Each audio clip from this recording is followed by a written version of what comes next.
काठोकाठ फुगलेली चपाती कोणाला खायला आवडत नाही बरं का. मला तर लयच आवडते. त्याच्यामुळे मम्मीला म्हटलं आज सकाळी सकाळी मस्तपैकी चपाती पण बनव आणि माझ्यासाठी पराठा पण बनव. पराठ्याची शूटिंग तर काही झाली नाही माझ्याने, नेक्स्ट व्हिडिओमध्ये नक्कीच दाखवेल तुम्हाला.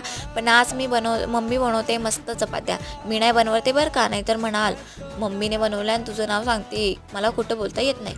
तर म्हटलं सकाळी सकाळी मस्तपैकी चपात्यांचा बेत होता आणि तुमच्यासोबत पण शेअर कराव्यात. चपात्या थोड्या मोठ्याच असतात कारण की शेतामध्ये ना सकाळी जायला खूप घाई होऊन जाते आणि ऊन पडलं की म्हणजे समजून घ्यावं की शेतामध्ये जायचं काही ठिकाणा नाही, कारण की उन्हाळ्याचं ऊन खूप चटाचटा लागतं आणि शेतकरीबाई म्हटली म्हणजे ती तर खूप नाजूकच नसते, खूपच असं दीड मन करून तिला शेतामध्ये काम करावं लागतं. म्हणून फटाफट मम्मी सकाळी सगळी कामं आवरून घेते, मी पण मदत करते बरं का.